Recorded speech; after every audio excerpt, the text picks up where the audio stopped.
He's a former Marine officer, highly decorated in Vietnam. He worked for Ronald Reagan. He's for a tougher border control. He opposes the deal with Iran. So the question is, why is candidate Jim Webb a Democrat?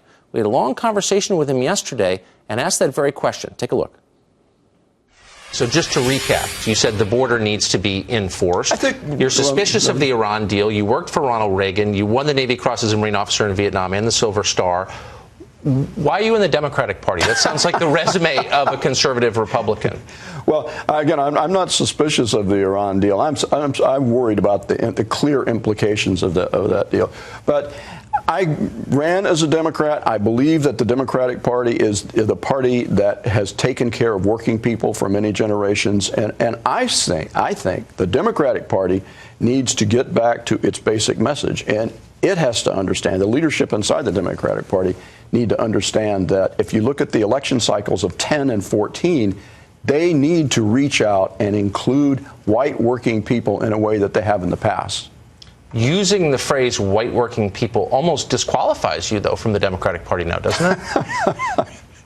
Well, I think we're going to reach a period fairly soon in this country where the racial and ethnic labels themselves are going to not have the same meaning, and they shouldn't have the same meaning in governmental programs. We need to take care of people. You mentioned Appalachian Mountains. Clay County, Kentucky, is the poorest county in America, and it's 94% white. And they vote Republican because they do not believe that the Democratic Party has a place for them. And the Republicans consciously take care of their issues in terms of honor, cultural traditions. So you are a veteran. You're, I think it's fair to say, a war hero. A book was written in part on what you did in Vietnam. What's your view of the VA? Is it taking care of our veterans? I started working on VA programs in 1977 after I left the Marine Corps and went to law school. I was committee counsel on the House Veterans Committee, and I've worked on these issues intimately ever since, including pro bono work as an attorney.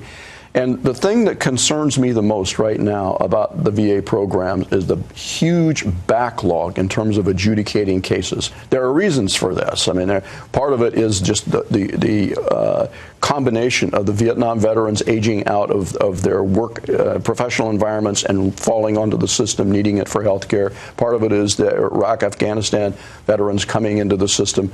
But there's no excuse for having a backlog of 900,000 people in terms of basic adjudication of your claims. They need to put their people, they need to put their assets into resolving that problem. If there's one thing you could do to bring back a vibrant economy to the middle of the country, manufacturing, some kind of industrial economy, what would it be?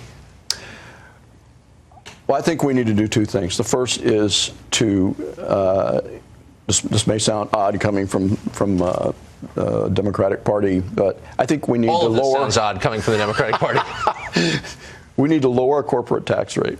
We need to eliminate the loopholes. We need to get this money back in, these trillions of dollars out there that are being held offshore because of our tax laws, and we need to incentivize infrastructure programs and middle manufacturing size programs so we can actually get good jobs for people right here. That would be the number one thing that I would do. And as a piece of that, we need to look at this emerging work model that is occurring in younger people, where so many people are actually employees, but they're being treated as contractors, so they have less than full-time work, no health care coverage, no retirement coverage. That is a huge problem coming down the road, and the leadership needs to focus on that.